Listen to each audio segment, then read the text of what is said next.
আসসালামু আলাইকুম everyone, welcome to Alpha Edge Insights. So আজকে আমরা মার্কেটের ইন্ডেক্স এবং কিছু শেয়ার নিয়ে আমরা আলোচনা করব। কিছু শেয়ার যেগুলো আমরা আগে আলোচনা করেছি তাদের পজিশনগুলো দেখব এবং নতুন কিছু শেয়ার নিয়েও কথা বলবো আমরা। এবং আগামী কাল থেকে নতুন সপ্তাহ শুরু হচ্ছে এবং সামনের মাস চলে এসেছে সময়। সো কেমন মার্কেট যাবে আগামী মাসটা সেটা নিয়েও আমরা আলোচনা করব এবং নতুন কিছু আইটেমও আমরা একটু ডিসকাশন করব যে মার্কেট মুভমেন্টের সাথে সাথে নতুন কোনো আইটেম সামনে ভালো করতে পারে কি না। তো আসেন আমরা দেখি যে কত দিন, যেটা বৃহস্পতিবার যেটা ডেট শেষ হলো সেদিনকা মার্কেটটা যথেষ্ট ভালো ছিল।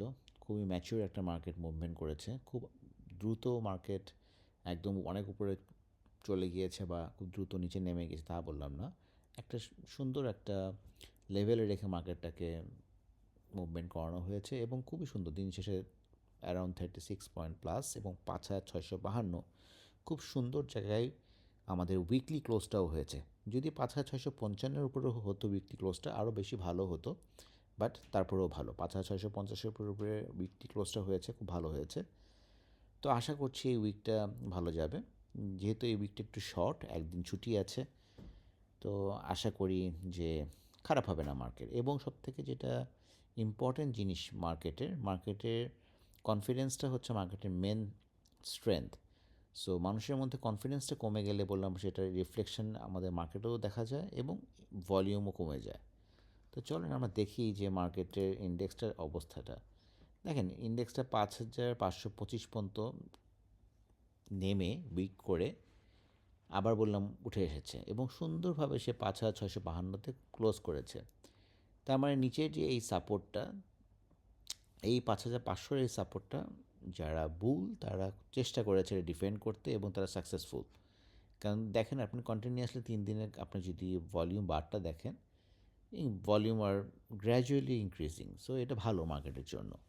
সামনে আমাদের এই জায়গাটা সমস্যা আছে 5,675 থেকে নতুন যে হাইটা 5,707। তো এই জায়গাটা আমাদেরকে একটা ভালো একটা ভলিউম নিয়ে 1300 থেকে 1400 কোটি টাকার একটা ভলিউম নিয়ে যদি ব্রেক করতে পারে এবং এই জায়গাটার উপর যে রিট্রেসের জন্য এসে সাপোর্ট নিতে পারে এই জায়গাটা, তখন সামনের দিকে মার্কেট আরও আগাতে আরও ইজি হবে। তুমি আশা করছি মার্কেট হয়তো একবারে ভাঙবে না, হয়তো কিছু একবার দুই দিন যদি সাইডওয়েজে থেকে তারপর হয়তো মার্কেট উপরের দিকে চলে যাবে। তো আশা করছি মার্কেট মোটামুটি যদি এক দুই দিন আবার কারেকশনও দেয় সেটা নিয়ে আবার কেউ হতাশা হবেন না, কেন মার্কেট বাড়বে কমবে এটাই নর্মাল। তো আসেন আমরা কিছু শেয়ার নিয়ে কথা বলি। প্রগতি ইন্স্যুরেন্স, এটা আমি গতদিনই আমার পেজে দিয়েছি, যে আমাদের এর আগেই পেজে দেওয়া ছিল 73 থেকে 74 এই রেঞ্জে বলাই ছিল। শেয়ারটা গতকালকে ট্রেডিং ডেতে 83.2-তে হল্টেড হয়েছে। তো মোটামুটি 13-14% একটা গ্যাপ হয়ে গিয়েছে যদি ধরি আমরা এই জায়গাটাতে আমাদের কেনা 73 টাকা 30-40 পয়সায় 83.4। সো অলরেডি আমাদের 13.5% প্রফিট হয়ে গিয়েছে। আশা করছি কালকেও শেয়ারটা বাড়বে এবং সামনে রেজিস্ট্যান্স আছে 86 থেকে 87-এর মধ্যে। তো কেউ যদি কিনে থাকেন প্রফিট কীভাবে টেক করবেন, সো নিজেরা বুঝে করবেন, কেন উপরে মুভমেন্ট হওয়ার জায়গা অবশ্যই আছে, কিন্তু একটা প্রফিট আপনাদের টিপি সেট করে রাখতে হবে যে আপনারা কোন জায়গায় আপনারা প্রফিট নিতে চান। তো এটা গ্রুপে দেওয়া ছিল, আপনারা যদি ভিডিওগুলো খেয়াল করে দেখেন, গ্রুপের পোস্টগুলো যদি দেখেন তাহলে দেখবেন যে আমি মোটামুটি চেষ্টা করছি আপনাদেরকে ভালো আইটেম দেওয়ার জন্য যাতে করে আপনারা ভালো একটা প্রফিট করতে পারেন। আমার এই video only for education purpose. এখানে এই ভিডিও দ্বারা কাউকে কোনো বাইসেল করতে বলা হয় না, আপনারা আপনাদের নিজেদের বুদ্ধি দিয়ে আপনারা বাইসেল করবেন। নেক্সট যে স্টকটা সেটা হচ্ছে কেডিএস। সেম, আমি 49-30 এই লেভেলটাতে অনেক বলেছি এই জায়গাটা ভালো হবে। দেখেন ভলিউমটা বুঝতে হবে আপনাদের, ভলিউম কত সুন্দর ভলিউম, দেখেন কী সুন্দর ব্রেকআউট করলো। দেখেন সে ব্রেকআউট করে সে আবার রিট্রেস্টে আসলো। রিট্রেস্টের ভলিউমটা দেখেন তো, রেড বারটা কত লো, মানে এই বড় ভলিউমেরও মানে হাফের থেকেও কম। তুমি আশা করছি একদিন বা দুই দিন যদি এই জায়গায় থাকেও সে একটা উপরে উঠে যাবে। আমরা 58 থেকে 59 এই লেভেলটাতে প্রফিট টেকের একটা এরিয়া, সো এটা মাথায় রাখবো আমরা। নেক্সট কাশেম ড্রাইসেল, এটা সুন্দর করে এটা অ্যাকুমুলেট করে করে সেটা বাড়ছে এবং ভলিউমটা দেখেন, ভলিউম আপনাকে বলে দেয় যে ভলিউম যে মার্কেট কোন দিকে মুভ করছে, মার্কেট মেকাররা কী চাচ্ছে, স্মার্ট মানি কোন দিকে মুভ করছে। তো এই খুব সুন্দরভাবে 44-এর এই রেঞ্জটাতে আটকে গিয়েছিল অনেক দিন, প্রায় 4-5 দিন মতো আটকে গিয়েছিল। সুন্দর করে এটা ব্রেক করে এখন সে 46 এই থেকে 47 এই লেভেলটাতে একটু স্ট্রাগল করছে, বাট আশা করি এই লেভেলটা সে ব্রেক করে সে 49-50-তে চলে যাবে এবং কিছুদিন সময় দিলে শেয়ারটা আরও উপরে উঠবে। কিন্তু স্টপ লস আমাদের মাথায় রাখতেই হবে। স্টপ লস আমরা এই নিচে ধরে রাখবো 42.8। তো আশা করি শেয়ারটার সামনে ভালো হবে। নেক্সট যেটা হচ্ছে বিবিএস একটা কারেকশন করেছে, দেখেন সে 15 টাকা 30 পয়সা পর্যন্ত নেমেছে, 16 টাকা 60 পয়সা ওঠার পরে। নেক্সট লাস্ট ডে সে 16 টাকা 40 উঠেছিল, ক্লোজ করেছে 16-20। তো আশা করছি এই উইকে আমরা এটাকে 17+ দেখতে পারবো এবং প্রফিট আপনাদের আগে থেকেই দেওয়া ছিল চার্ট গ্রুপে এবং ভিডিওতে আগে থেকে বলা ছিল, ওইভাবে করে প্রফিট নিয়ে নেবেন। নেক্সট মতিন স্পিন, এটা জানেন আমি কতবার বলেছি, 51 টাকা 30 পয়সা একদম অনেকবার, এবং সেটা নেমেছিল 50 টাকা 70 পয়সায়। সো 51 টাকা 30-40-এ সুন্দর করে সেটা বাই করা গিয়েছে। দেখেন লাস্ট দিন কি সুন্দর সে ক্যান্ডেল দিয়ে উঠেছে, 53.9 54 উঠেছিল। আশা করছি এটা 57-58 একটা এই লেভেলটাতে আসবে, এখানে আপনারা প্রফিট টেক করতে চাইলে প্রফিট টেক করতে পারেন।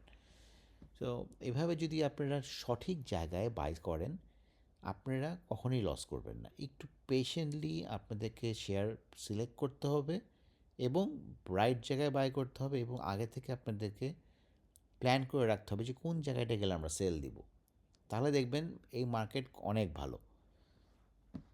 নেক্সট যেটা বলবো আমরা সিমটেক্স, সুন্দর আমরা 24 টাকা থেকে 25 টাকা রেঞ্জে আমরা বলেছি শেয়ারটা, সুন্দর করে শেয়ারটা 28 টাকা উঠেছে, 10% উপরে প্রফিট দিয়েছে। শেয়ারটা এখন আবার নিচে নেমে 26.4 থেকে 26.5-এর ট্রেড হচ্ছে। শেয়ারটা যদি এই লেভেলটা 27-এর উপরে যদি সে সাপোর্ট নিতে পারে, নেক্সট আমরা 32-31 এই লেভেলে চলে যাব, কিন্তু কন্ডিশন হচ্ছে তাকে 27-এর উপরে তাকে ক্লোজ করে এবং এই যেটার সাপোর্টটাকে মেনটেন করতে হবে। আর লাস্ট আজকে আমরা যে শেয়ার নিয়ে কথা বলবো, সবাই আমরা অনেক গ্যামলিং শেয়ার নিয়ে কথা বলি, অনেক রকম শেয়ার নিয়ে কথা বলি, বাট ভালো শেয়ার নিয়ে কথা সবাই আসলে খুব কম বলে, কেন ভালো শেয়ার রিটার্ন কম দেয়, সো কেউ আসলে ভালো শেয়ার কিনতে চায় না। কিন্তু ভালো শেয়ারও যদি আপনি ভালোভাবে কিনে রাখেন, আপনি দেখবেন যে আপনার প্রফিট বরং কম হয় না। সেটার মধ্যে বার্জার, দেখেন শেয়ারটা 1424 টাকা আছে, এটা 525% ডিভিডেন্ড দিয়েছে, ক্যাশ 52.5 টাকা। তো সামনের মাসে এটা রেকর্ড ডেট, আমি আশা করছি এই ক্যাশটা সম্পূর্ণই ফ্রি হবে। কিন্তু ক্ষুদ্র বিনিয়োগকারী যারা, তারা আসলে এত মানে কম প্রফিট তারা পছন্দ করে না, তারা ক্যাপিটাল গেইন চায়। বাট ক্যাপিটাল গেইন যেরকম আপনি চাচ্ছেন, সেটা রিস্কও থেকে যায় ক্যাপিটাল লস, কিন্তু আপনি একটা কনফার্ম একটা ভালো কোম্পানিতে ইনভেস্ট করলে আপনি যেটা ডিভিডেন্ড পান, আপনি এটা তো কনফার্ম আপনি আপনার অ্যাকাউন্টে চলে আসবে, তাহলে এই সুযোগগুলো কেন মিস করবেন? এটার ইমিডিয়েট রেজিস্ট্যান্স 1445 টাকা, এটা ব্রেক করতে পারলে সেটা 1500 টাকায় চলে যাবে, এবং তার যে ডিভিডেন্ড এবং তার যে গ্রোথ, এই শেয়ারটা আসলে অনেক উপরে যাওয়ার মতো শেয়ার বার্জার। তো এটা খেয়াল রাখবেন, এই ভালো শেয়ারও কিছু কিনতে হবে, কিছু ডিভিডেন্ড খেতে হবে, কারণ ডিভিডেন্ড নিলে আপনার একটা ডিভিডেন্ড ইনকামও হলো, সাথে ক্যাপিটাল গেইনও আপনি করবেন, তাহলে আপনি পোর্টফোলিওটা ব্যালেন্স থাকবে। আদারওয়াইজ বললাম মার্কেটে সাস্টেন করা খুবই খুবই ডিফিকাল্ট। আপনাকে মার্কেটে ডায়নামিকটা বুঝতে হবে, মার্কেটটা কী চাচ্ছে। সবসময় ট্রেড করবেন, নো, দ্যাটস নট গুড। আপনি সার্টেন অ্যামাউন্ট অবশ্যই আপনি ট্রেড করবেন, বাট কিছু অ্যামাউন্ট আপনাকে লং টার্মের জন্য, মিড টার্মের জন্য আপনাকে ইনভেস্ট করতেই হবে, এবং আপনি কন্টিনিউয়াসলি আপনি আপনার পোর্টফোলিও শাফেল করতে থাকবেন। তো আশা করছি নেক্সট উইক কালকে থেকে ভালো যাবে মার্কেট। আশা করি সবাই ভালো থাকবেন, সেফলি ট্রেড করবেন, কারো কথা দ্বারা কোনো শেয়ার বাই সেল করবেন, নিজের বুদ্ধিতে শেয়ার বাই সেল করবেন। শুভরাত্রি।